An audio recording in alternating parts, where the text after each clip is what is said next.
right, everybody. My name is Dana George, NMLS number 1708296. I'm your mortgage guy.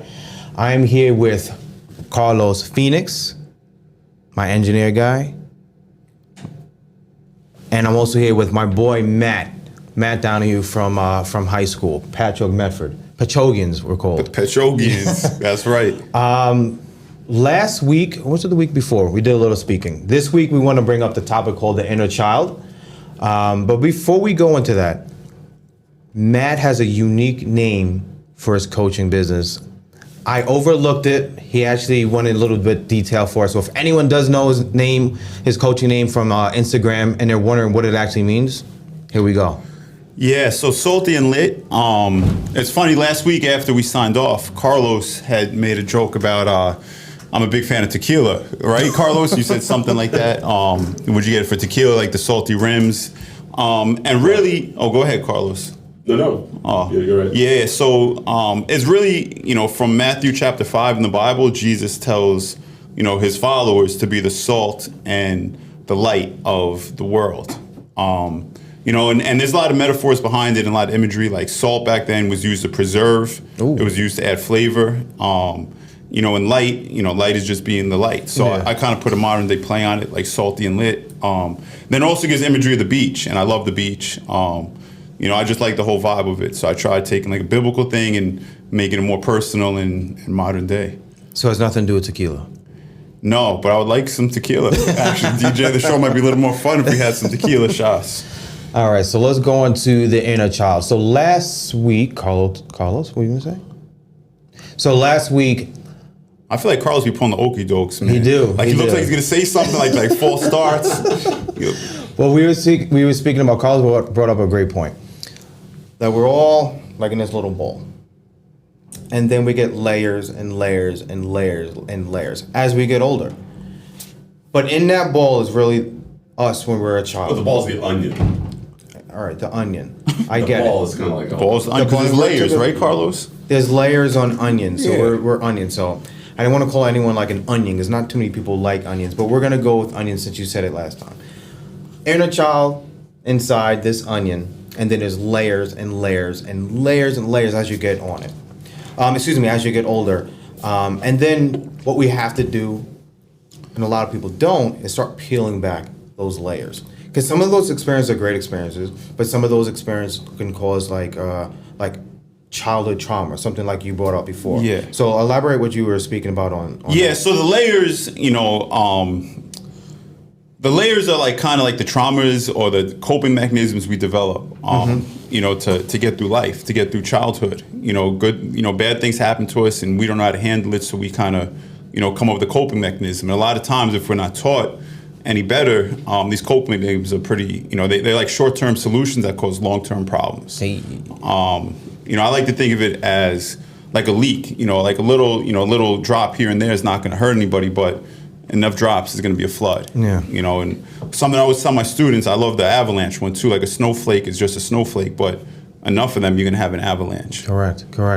But what made you think about it? Is there something that you experienced that you brought up, or is this just something that you learned from your own personal coaching? Well, it's something we definitely reviewed, with the coaching, but I don't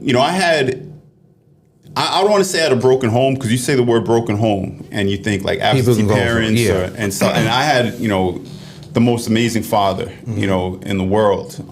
We played, he was my coach for every team. We played baseball and basketball, football every day. Excuse me. After school, so to me, he was like the perfect dad. We come home, we'd watch the Yankee games, the Giants, the Knicks games, and we'd just have long conversations. And my mom was solid. My mom was awesome. So when I say broken home, I have a lot of even some of my closest friends don't really know this, that I have 5 older brothers and sisters, from my father's first marriage. And they're all between like 10 and 20 years older than me. Mm-hmm. And it's not like my friends don't, it's not like it's a secret.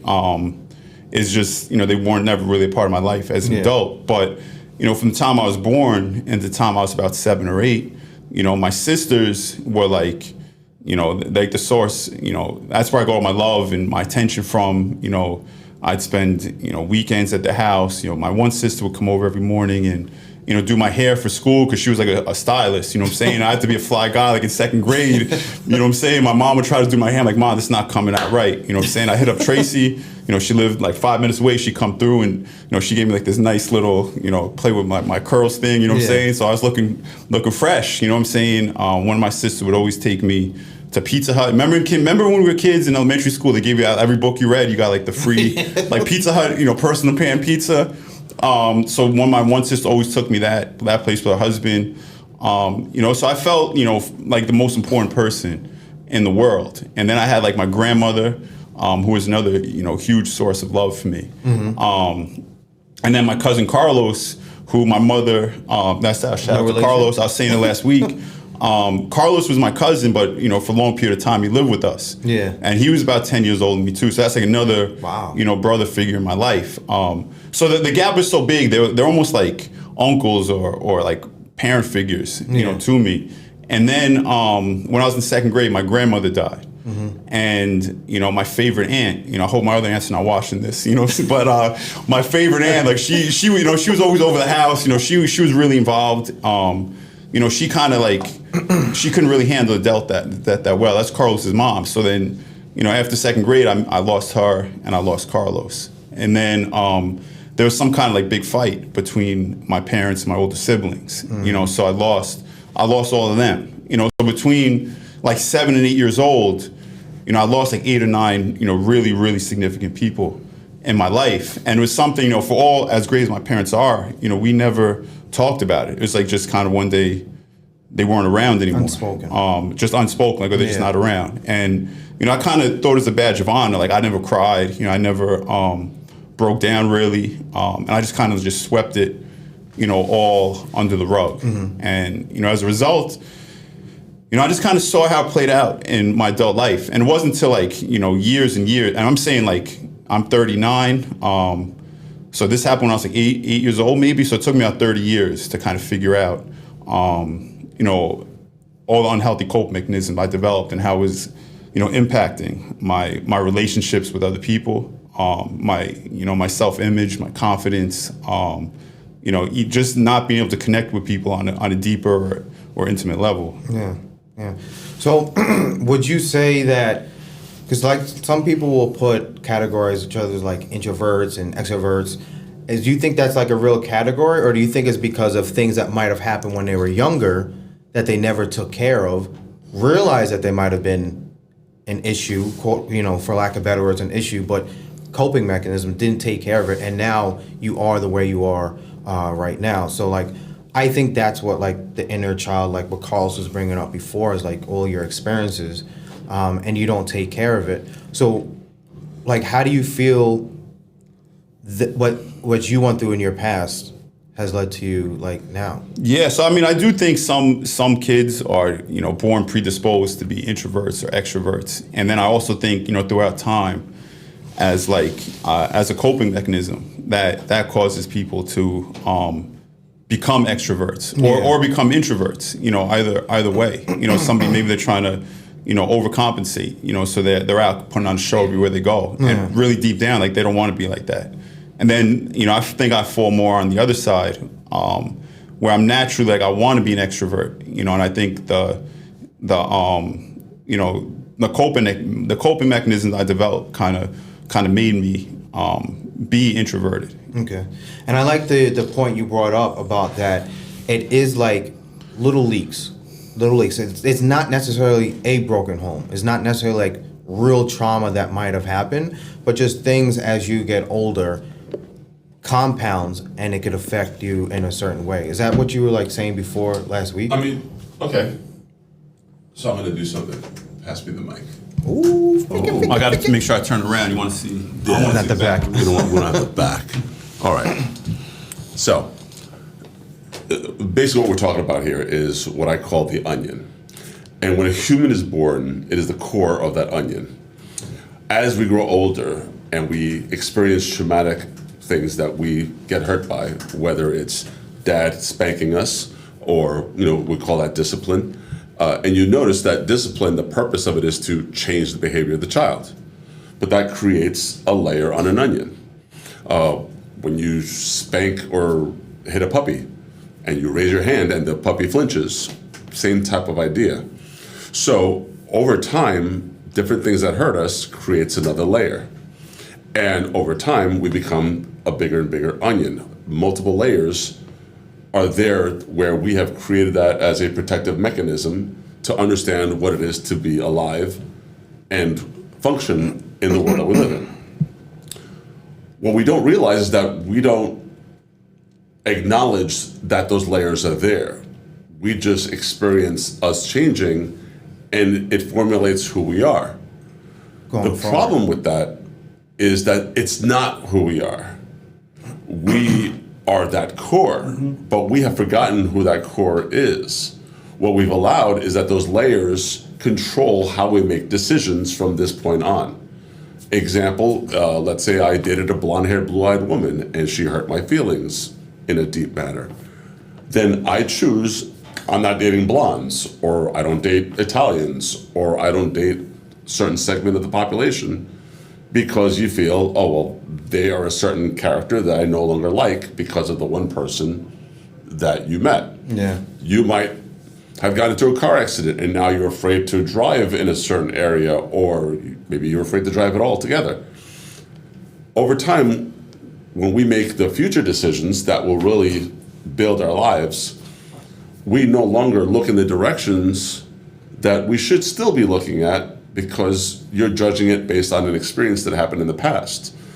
People make the past a reality, and the past doesn't exist anymore. But you know, in books and movies and everything, we see that people use that past as a pathway to be safe. And they're afraid to go into paths that they've been to that have caused them harm. In an exercise that you can do, which the purpose of the exercise is to remove those layers, the idea is to reveal who you really are. But like I mentioned earlier in a private conversation, I had mentioned that people are a certain way. There's 3 different types of people, generally speaking. The way they think. There's things that you know. There's things that you know that you don't know. But the hard one is you don't know what you don't know. And this onion is in that area of the brain. You don't know that you're not who you are. You have been with yourself for so long, you truly believe this is who I am, take it or leave it. Or anytime something happens, they're willing to change to comply. So those are the different personalities. And that's where you start getting into the introverts, the extroverts, and that type of stuff. So if you figure out that you're not who you are, the opportunity is to remove those layers, figuring out what things in life created that trauma. Why do I refuse to go to the stock exchange and make money in investment? Why am I afraid of spending money in a certain way or saving money in a certain way? Because all those are the things that you are using your past to make decisions. And sometimes you hinder your own successes. Removing those layers over time and becoming the pure self creates a freedom to choose freely and take those chances that you should be taking. And that's what it all comes down to. Yeah, I definitely agree with that on what you're talking about and removing those layers, because it does keep you in this box right here. Well, based off of this experience that someone else had that I learned, or this based off the experience that I had when I was younger, but I wasn't quite ready to do something, like you will stay in that box. And it also goes with like getting comfortable with being uncomfortable. You start pulling all that back. It's like, maybe I'm not quite afraid of this. And pull it back, maybe I'm not quite afraid of this. And I mean, you know, I'm guilty of it. Like everyone is probably guilty of it. But I really like working with digging deep within inside of yourself, which is considered the inner child, peeling everything back and really learning about yourself instead of learning just everything that's outside of you. So I think that's really huge. Yeah, absolutely. And And that takes a lot of work. So what strategies do you suggest, TJ? Strategies is getting uncomfortable first. Getting uncomfortable, just knowing that it's like, you know what, I am afraid to do this. Maybe think about why are you afraid to do it, or just jump in with 2 feet and doing it. It's just it goes back to like when you hear a lot of people say that, oh man, I should have. Man, back then I really should have, and that comes like with a lot of being just trapped in that self-preserved onion that you put yourself in instead of just going out and do stuff. Some things that I do is just like pick up the phone and start cold calling. That's scary to do because of what you heard, what happened to it. For me, writing, meditating, and just sitting there and just allowing myself to think. And clear all that out. That's like some of the biggest things that I use to help me out.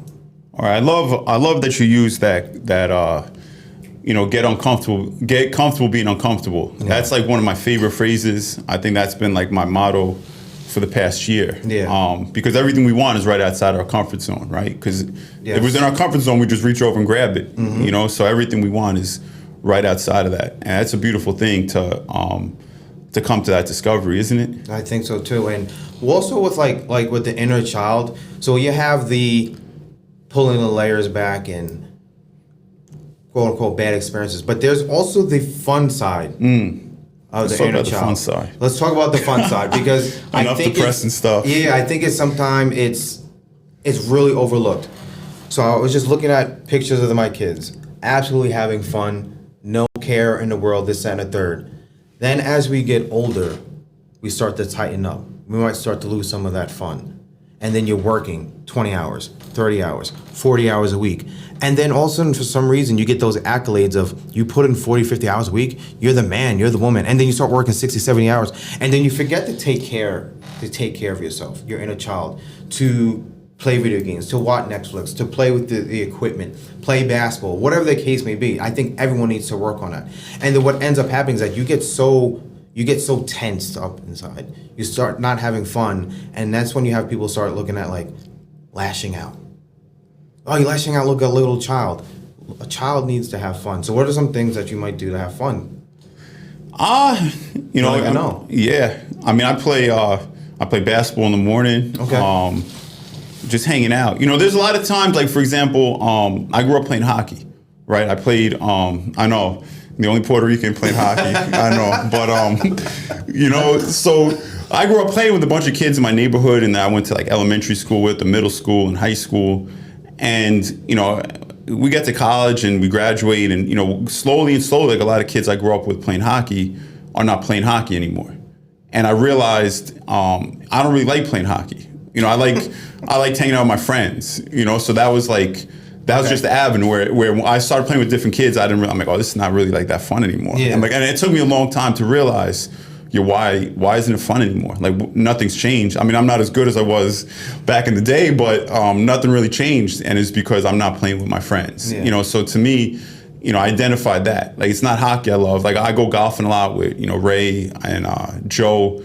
And golf is cool, like it's a fun thing to do, but I don't really love golfing. I just love hanging out and spending the day with my boys, my friends. So I'm not sure where I was going with that, to be honest. But I think it's important though to kind of, you got to peel back those layers to first. A lot of people don't even know who they are. Like, they don't know who that inner child is. What characteristics does that inner child have? And for me, the disconnect was like so real.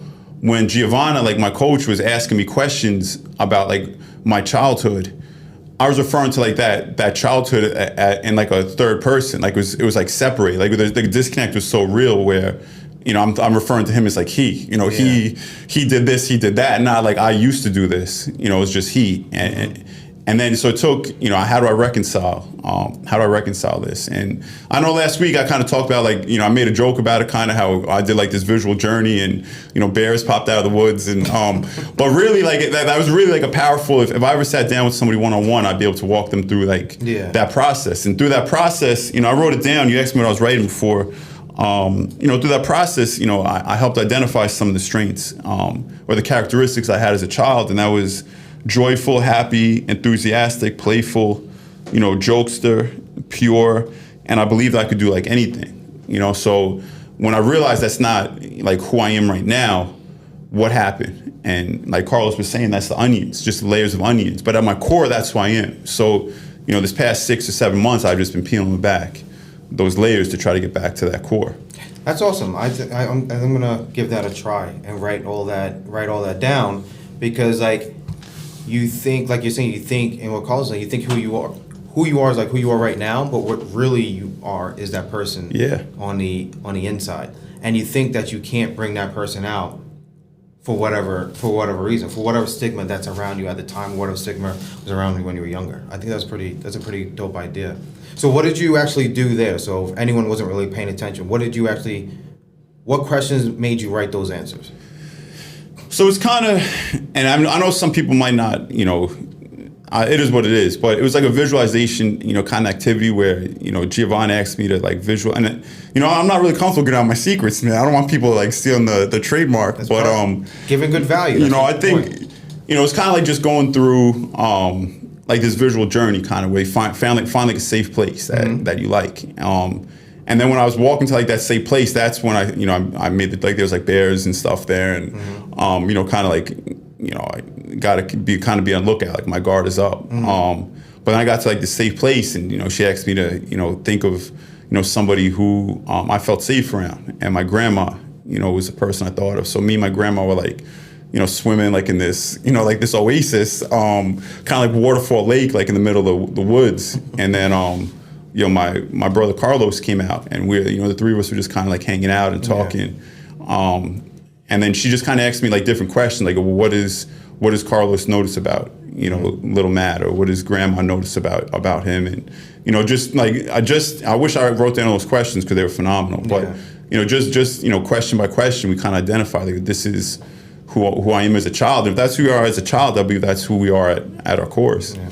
And then Carlos, like a couple weeks ago, actually it was probably like 3 weeks ago, you and I were speaking, and you said, you know what, I'm going to make a big change. There's a lot of big things that are in the works, a lot of things that I've been working on, but I'm really going to put it together. And like, to me, like, it wasn't, you know, literally, but like I saw you shedding past experiences off and said, you know what, I'm going to get into the zone that I know that I want to be at and I should be at, despite what other people think. Yeah, I mean, it has to do a lot with what people do with the new year, right?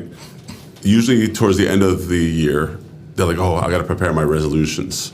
And then when the new year starts, they think that they're going to go gung-ho, they're going to go to the gym, they're going to change their diet, this and that, and they're going to make certain decisions. And they think, I don't care what anybody thinks, I'm going to take care of myself, it's all about me now, and this and that.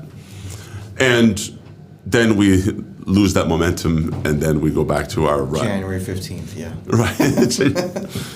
So, part of what I think I'm trying to do. Trying or doing? No, I think part of what I'm doing now is looking back, seeing, okay, am I where I want to be in this part of my life as a whole? Now in my 50s, I don't have more time. And so part of that has made me tap into an energy that I had when I was young, when I was much more aggressive business-wise. And I decided, well, if I could have gotten $25 million back in the day, I need to do that now and grow certain businesses because I want to be in a certain place that I think getting involved in relationships or marriage or having children and all that type of stuff, that changes you. It's a, you know, you go from being you to being family to being about your children, and then you kind of lose yourself. And then later the kids grow up and they leave and you're back to yourself, but you're like, wait, I'm too old to be who I was. And that's part of the whole experience that I'm going through now is I can't give myself that space of not being where I need to be. So that's where that's coming from. Mm-hmm. My daughter's getting older. She might have a boyfriend and end up moving out. And then I'm like, okay, where do I end up?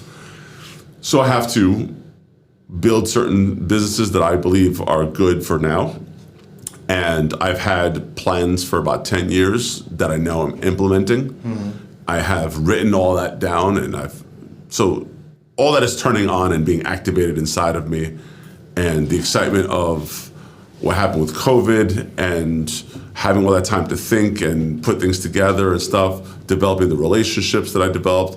And it's time to use those people. It's time to use your resources and that inner circle that I talk about sometimes, and implement them and activate them all, so that they all start waking up and saying, oh shit, I'm in that same position.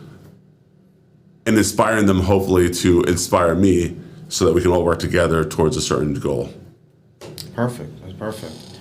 Well, I think that's it for tonight for us. But like the purpose. Before we go on, just one more thing that Carlos said that I'm sorry to interrupt you too. No, TJ, go ahead. If you're gonna jump in, I gotta jump yeah. in, man. Something he said, like, you know, how we kind of conform to like other people around us. Yeah.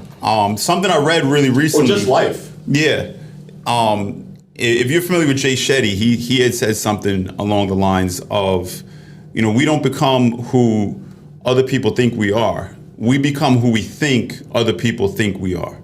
You know what I'm saying? So we're not even kind of becoming who they think we are. We're becoming like a version of ourselves that we think they're thinking we are, Yeah. which is kind of crazy, right?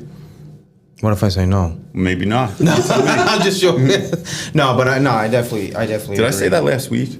You did not. Okay, good. Congratulations. I like deja vu real quick. I'm like, I hope I didn't say that last week. Maybe you said it to someone else that you were trying to Yeah, coach. I mean, I spend knowledge, you know, all day, DJ. That's what we do here. No, but the point, I think the point of this today was that to really go over what is inside of all of us and what's inside of all of us that people don't realize. And I think it's really a good time to talk about it now, because like what you brought up about the resolution, you know, you end the year, you didn't hit the goals that you want to hit, and it might be a good time to reset. But what if you started this year the same way you started last year? Because you didn't know what was inside of you. And from coaching, what I've learned is that you have to work on 80% on the inside of you, and it'll change everything on the sir. outside of you. So if you're doing the same thing over and over, and if you're the same person over and over, you're It's just not gonna gonna end up in the same spot. So whoever took the time out to listen to this, work on your inside, look at the Bears, or whatever you want to. No, I'm just joking. Yeah. But no, but seriously, like, a metaphor. reach out to Matt, because he is training to be a coach. He works with a coach. He works with a professional. And Matt, I think he is like a professional's professional.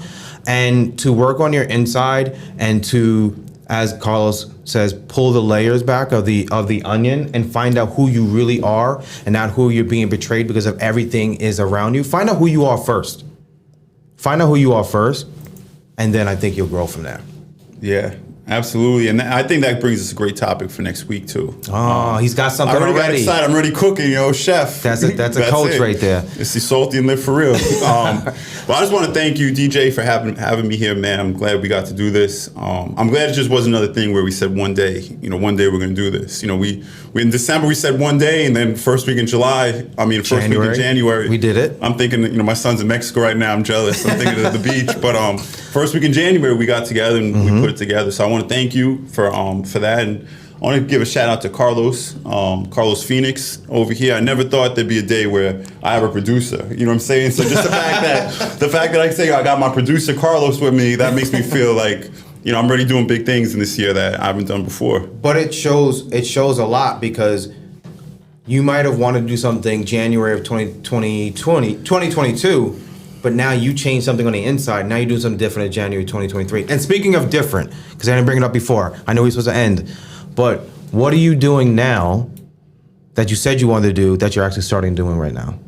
I'm just doing it. I think for a long time my biggest obstacle was I had A book. ideas. You just told me about the book. Okay. Let's go. About the book. I went to war. I'm working on a book. I'm about maybe 35 to 38 pages in. I'm really excited. It's kind of nerve-wracking. It's kind of, am I writing for myself? Am I writing to the people? So sometimes I feel like my voice kind of changes when I'm writing. But, I wanted to write a book since, I graduated college in 2006. So, for like 16 years, my college roommate, hits me up like once a year. He's like, yo, Matt, when you starting that book, bro, and then I got Joe, so that's Miguel, and I got Joe hitting me up, all the time. Yo, Matt, what's up with your book, bro? When you writing it, and then I got my Giovanna, yo, what's up with this book? You gotta get it done. So, I just started doing it. I just started writing, and I think the beginning was kind of trash. I wasn't really like, Doesn't matter. but I'm just doing it, and Yeah. that's the part. You're not going to be great at it right away, and I'm not going to be great at it right away, at least. But as it's going on, now I feel like I kind of found my voice. Like I'm just gonna say that I know we have to go. I know DJ's gonna get in trouble. I'm gonna throw his Funny wife guy. right under the bus, but See, I make a joke and I forgot what I want to say, man. But basically what you're saying is Before that I forget. Go ahead. A big obstacle. I've always been into writing and doing stuff like that. And every time I go back, in the past I went back to read what I wrote or kind of look what I posted. Mm-hmm. It was kind of like cringy to me. I'm like, yo, I can't believe I said that. Or I can't believe I did that. And I think it's because there's like just that disconnect between what I am and what I believed I am. Mm-hmm.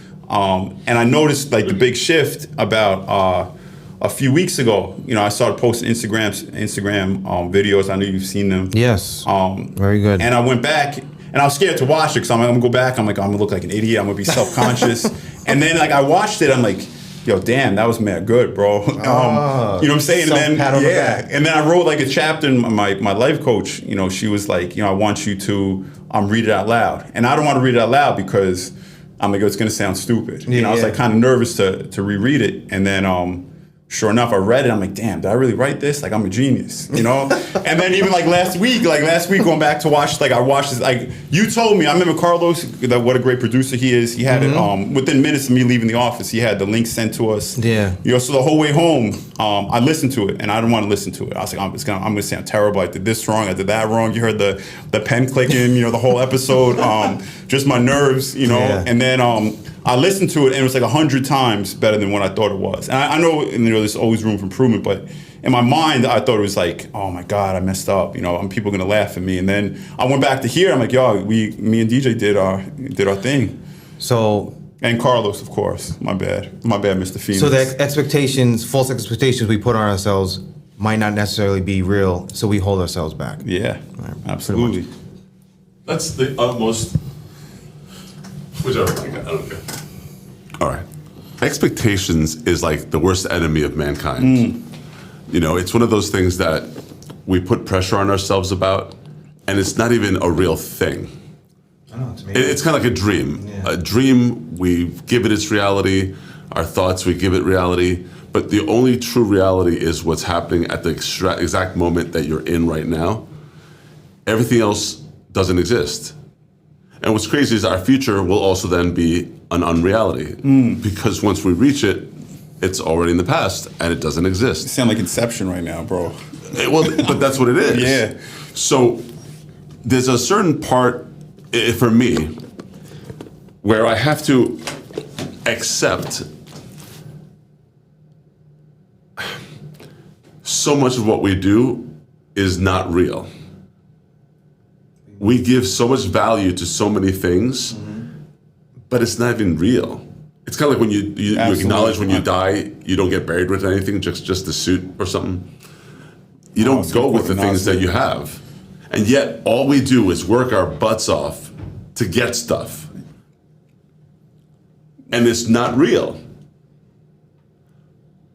And it sucks. Because then those things are the things that start arguments in relationships. Those things start adding pressure to our hearts and souls. People that have heart attacks and stress. We put so much on ourselves for nothing. And if we were to look at the universe, if we were to give the universe an opinion and say, hey, universe, what do you think about all this? The universe is like, you're a speck of sand. Who gives a crap? Yes. And that's crazy. our reality. And bills, and the new car, like all the stuff that we get caught up in life. So a lot of what I hear us discussing is attempting to step back and acknowledge some of that and create a freedom of, you know what? Why am I caught up in this? Let me let it go and be free. I have a short time period. I should just be living it and have the freedom to choose what direction I want to go in. Release all those layers, release all that experience that in truth doesn't even exist. And that's kind of why I'm interested in this conversation. There. That was it's a pretty fire way to end it. I mean, because it really, I mean, everything you guys said really like hit home that it's like it's not real. Like it's like we put so much added value onto something that it really means nothing. Meaningless. Yeah.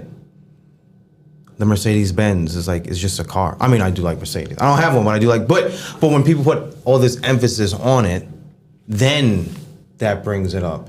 Or it's like, oh, you gotta work because you gotta pay the bills. I mean, we do have to pay the bills, but when you put all that emphasis in it, that's when you said people have the heart attacks or the people have the anxiety. The beautiful thing about having the freedom is the freedom to enjoy it, not the pressure of getting it. That's it. That's what, yeah. I think that, yeah. So I've been reading about the 4 fears we all have, and that falls under one of the fears. But I know, you know, do you want to bring that? we could talk about it next. So week. write that down. The 4 fears. The four fears. We'll definitely go with that because that one will something be definitely new to me, and I think everyone would want to. Everyone would definitely want to hear that because the 4 fears and like this inner. So the inner child we just spoke about just really blossomed into like whoever watches this should definitely relate to it because like we do this to like ourselves. Like we legitimately like do this to ourselves. And what's really important, which I was actually starting before and I forgot to go into, is like we forget to enjoy it. Enjoy what? Life. Like even if you're gonna go to work for 10, 20, 30, 40, 50 hours, like let's enjoy it. Like we kill ourselves just to die. Instead of like you're gonna work and let's just have fun, which was the inner child part I was talking about. Like have fun at the same time. But like I think we can go on to like 10 o'clock. Yeah, we could keep going. Yeah, because it just grew into something a little bit more than I thought it was going to. But any last words? That's why I got to shoot that notepad, dog. I got to shout myself out. You know what I'm saying? Make sure you write down some of these Yes, ideas yes. so we have it ready for next week, DJ. Yeah, the 4. So we're gonna bring up the 4 fears. The 4 fears. Matt's gonna have to hold this one down. Yeah, I like your hosting style though, DJ. You do your thing, man. I got excited. I was tired before, but I really got. Yo, DJ was banging out. He's like, oh man, I don't know if we can get through that. I might fall asleep. Yeah, I'm gonna leave it to Carlos and Matt. I got into it, but no, but this is dope. I really like about this because this is something different. What we're doing here is something different that a lot of people don't want to talk about. Like people don't want to go to anyone and speak about it because it's not. I can't tell you about my problems. You know what? I don't even have problems. But yet when I go home to my wife or my kid or my spouse, I bring my problems onto them.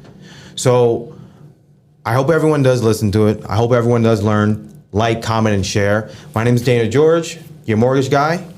I'm Matthew Javier Donahue, the Salty and Lit Coach on Instagram.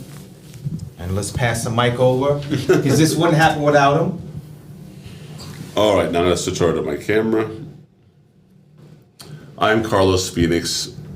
You can find me, Carlos Phoenix, on all social media. Producer extraordinaire. Streaming master. Streaming Trying master. to be. You will be. All right. Go ahead. Appreciate All right. Appreciate y'all. The That was 4 fears. beautiful. That was beautiful. That was, I feel like, really, really smooth episode.